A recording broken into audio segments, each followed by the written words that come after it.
안녕하세요. 주식박사 주린입니다. 영상 클릭해 주셔서 감사합니다. 구독, 좋아요는 제게 큰 힘이 됩니다. 테슬라 관련 이슈가 발생하면 인스타로 먼저 공유 드릴 수 있도록 하겠습니다. 인스타 아이디는 본문 내용에 적어둘 테니 팔로우 부탁드리겠습니다. 오늘 영상은 테슬라 10트릴리언에 도달하기 영상의 2편입니다. 그리고 이 영상을 보시고 테슬라를 언제까지 추가 매수할지에 대해서 판단하시면 좋을 것 같습니다. 아크인베스트에서 빅 아이디어 2020이라는 포럼을 연 적이 있습니다. 그 중에서 오토노머스 라이드 헤일링이라는 주제가 어떻게 해서 탄생했는지에 대해서 이전에 영상을 올렸습니다. 오늘은 이 이야기에 대해서 조금 더 자세히 분석을 해보도록 하겠습니다.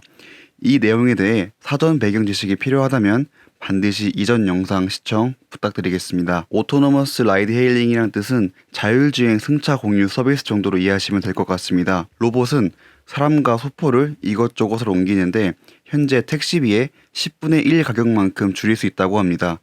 도시 지역에서는 승차 공유가 굉장히 일상적으로 변하게 될 것이고 이것이 새로운 비즈니스 모델을 만들 수 있다고 합니다. ARK의 분석 결과 10년 뒤에 순현재 가치는 오늘날 1트릴리언 달러 이상이며 2024년에는 5트릴리언까지 올라가고 2029년에는 9트릴리언까지 올라갈 것으로 보고 있습니다. 자율주행이 가능해지기 때문에 결국 새로운 비즈니스 모델이 가능해진다는 건데 존재하지 않던 시장을 만들거나 혹은 기존 시장을 점령할 수 있을 것으로 저는 보고 있습니다. 물가 상승을 고려하더라도 자동차를 소유하고 유지하는 비용은 포드의 모델 T가 나온 뒤부터는 변하지 않았다고 합니다. 1934년 포드 T로 시작해서 마일당 0.7달러가 드는 것을 알 수 있습니다. 1950년에도 역시 마찬가지로 0.7달러였고 2016년도 역시 0.7달러였습니다. 그리고 로보택시가 나오게 되면 2024년에는 마일당 0.25달러의 비용이 들 것으로 보고 저렴한 가격 덕분에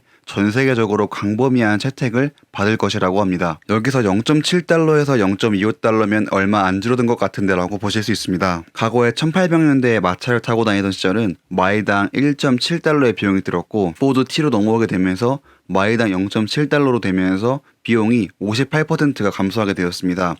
이 당시 이 비용 감소로 인해 엄청난 혁신이 일어났고 과거에 귀족들만 탈 수 있었던 빠른 이동수단을 일반 사람들도 탈 수 있는 시작점이 되었습니다. 그런데 기존 차량을 사용하던 구조에서 자율주행 택시가 등장하게 되면서 마일당 달러 가격은 64%나 감소하게 됩니다. 아크인베스트의 예측이 맞다면 과거 마차에서 차로 넘어오는 패러다임의 변화보다 현재 자율주행 택시가 등장하게 되는 패러다임은 비용적인 측면에서만 보면 더 클 수도 있을 것으로 보고 있습니다. 지금 보고 계시는 곳은 플랫폼을 활용해 수수료 비용을 챙기는 기업들을 모아본 곳입니다. 플랫폼으로 돈을 버는 기업들은 보면 최소 10%에서 최대 65%의 마진을 보고 있습니다. 상위권에 속하는 회사들은 약 50% 이상의 수수료를 받고 있음을 알 수 있습니다. 아크에서 승차 공유 서비스를 수행하는 회사들은 수수료로 매출의 20에서 30%를 가져가고 있습니다. 표를 보시면 그랩과 리프트가 있는데 각각 35%, 26%의 수수료를 가져가고 있음을 알 수 있습니다. 그런데 자율주행 기술을 활용한다면 30% 이상의 수수료를 가져올 수 있다고 합니다. 고객 입장에서는 더 저렴하고 안전하고 그리고 편리한 서비스를 받을 수 있다고 합니다. 일반적인 승차 공유라면 보시는 것처럼 기사님이 존재합니다. 그리고 이분들이 열심히 돌아다니면서 돈을 버시는데 아무래도 기사가 들어가다 보니 인건비가 들어가게 됩니다. 그러다 보니 저분들에게 적절한 보상을 해줘야 하기 때문에 회사에서는 높은 마진을 가져가지 못하고 약 20에서 30%의 수익만 가져가고 있습니다. 하지만 자율주행의 경우는 기사가 없기 때문에 기본적으로 인건비가 들어가지 않습니다. 동남아의 경우에는 승차 공유 서비스를 이용하더라도 자체적으로 인건비가 저렴하기 때문에 큰 문제는 되지 않지만 소득 수준이 높은 나라로 갈수록 그게 생각보다 가격이 비싸지게 됩니다. 그래서 이 자율주행 승차 공유를 활용하게 되면 기존의 그랩이나 리프트보다 훨씬 더 저렴한 가격으로 고객에게 제공할 수 있으며 영업이익은 더 많이 날 수 있는 구조로 발생하게 됩니다. 일론이 오토노미 데이 때 언급한 이야기로 미국에서 차량을 소유한 사람은 평균적으로 마일당 0.62달러를 사용하고 자동차 공유의 경우에는 2에서 3달러 정도가 든다고 합니다. 하지만 로보택시는 마일당 0.18달러로 차량을 소유한 것보다도 더 가격이 내려가게 됩니다. 그래서 일론이 그랩과 같은 회사를 설립하면 어떨까라고 잠시 고민을 해보았습니다. 왜냐하면 승차 공유 마켓은 지속적으로 성장을 하고 있기 때문입니다.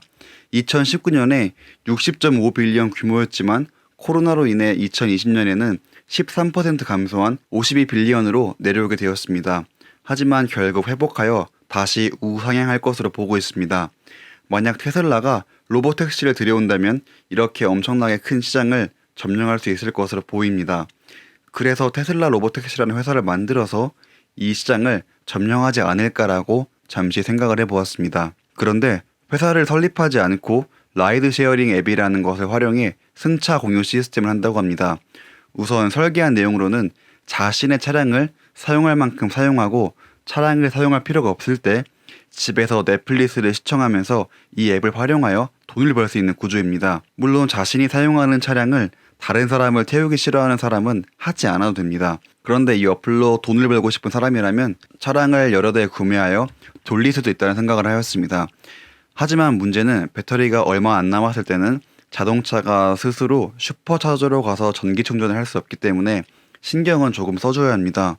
근데 사실 이 부분도 조금 고민해보자면 차량이 슈퍼차저로 자동적으로 가면 거기서 혼자 온 자동차에게 충전을 해주는 또 부가적인 사업을 하면 되지 않을까라고 생각을 하고 있습니다. 테슬라는 기존에 있던 시장을 가져오기도 하지만 부가적으로 아예 없던 시장도 창출해내고 있습니다. 아크에서는 자율주행 플랫폼 경쟁에서 승리한 사람은 오늘날 가치로 1.4트릴리언 달러의 시장을 독식할 수 있다고 합니다. 2029년에는 9트릴리언까지 성장할 수 있을 것으로 보고 있습니다.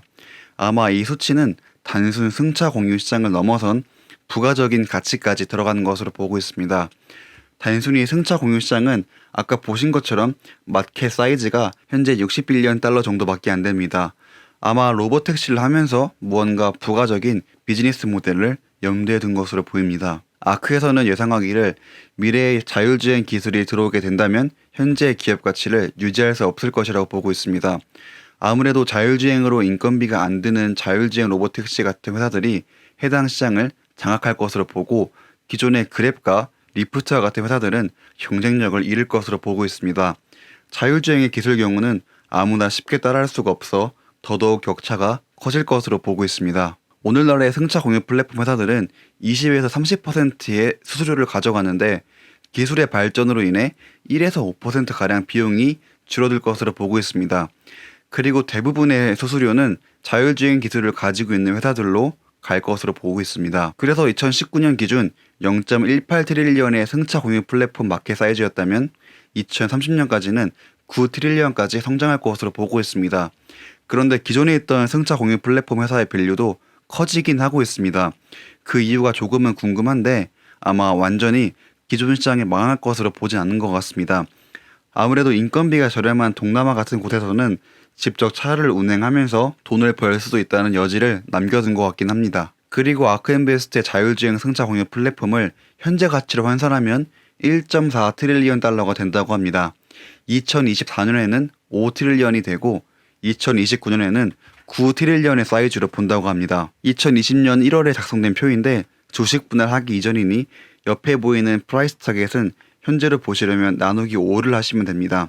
이 표의 핵심은 자율주행이 성공된다면 테슬라의 주가는 퀀텀 점프를 할 것으로 예측하고 있습니다. 그 이유는 로보택시와 같은 부가적인 사업을 할 수 있기 때문에 돈을 벌 수 있는 수단이 많아져서라고 이해하시면 좋을 것 같습니다. 그럼 이제 로보택시가 잘 만든다면 테슬라의 주가가 오를 것 같다는 생각이 들긴 합니다. 그러면 얼마나 성공 확률이 될까에 대해서 이야기를 해보겠습니다. 이게 되려면 역시 FSD로 데이터를 많이 쌓아야 합니다. 현재 중국산 모델 Y의 가격을 낮추고 많은 사람들에게 디바이스를 제공하려는 목표는 지금 보신 것처럼 이런 부가적인 사업으로 엄청난 성장을 할 수 있기 때문입니다. 지속적으로 원가 절감을 할 수 있도록 배터리 혁명 등이 일어나야만 합니다. 결론적으로 많은 사람들에게 테슬라 차량이 제공되게 되고 그들로부터 데이터를 받게 되면 될수록 로보택시의 성공률은 높아진다고 볼 수 있습니다. 그래서 몇 년이나 걸릴 것 같냐고 물어보시면 모르겠습니다. 왜냐하면 자율주행이라는 기술은 레퍼런스가 없습니다. 무엇을 참고해서 얼마나 걸린다고 해야 할지, 무엇을 참고해서 얼마나 주가가 오를지 기존 데이터가 없습니다. 아무도 가지 않았던 곳을 지금 개척해 나가고 있어 저도 정말 이게 가능할까라는 생각은 가지고 있습니다.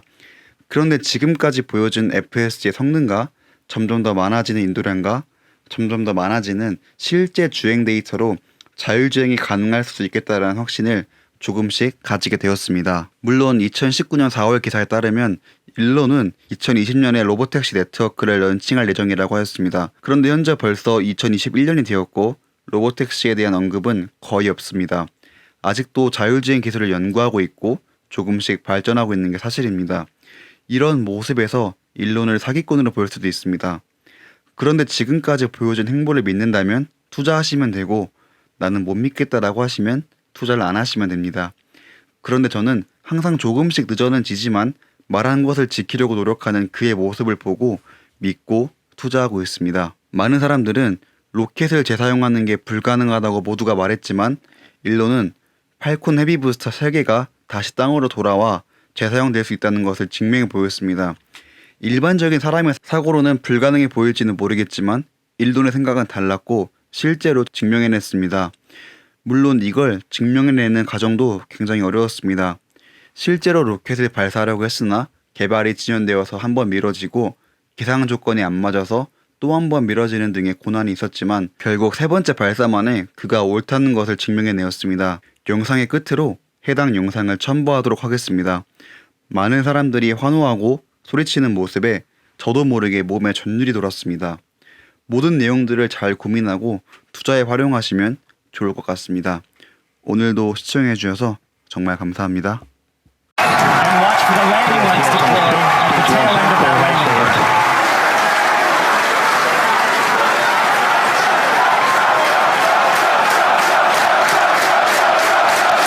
And that landing burn has started. Both boosters looking to be on track towards their respective landing Boosters zones. landing legs have started.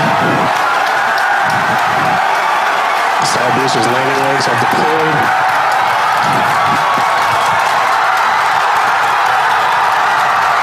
And the Falcons have landed.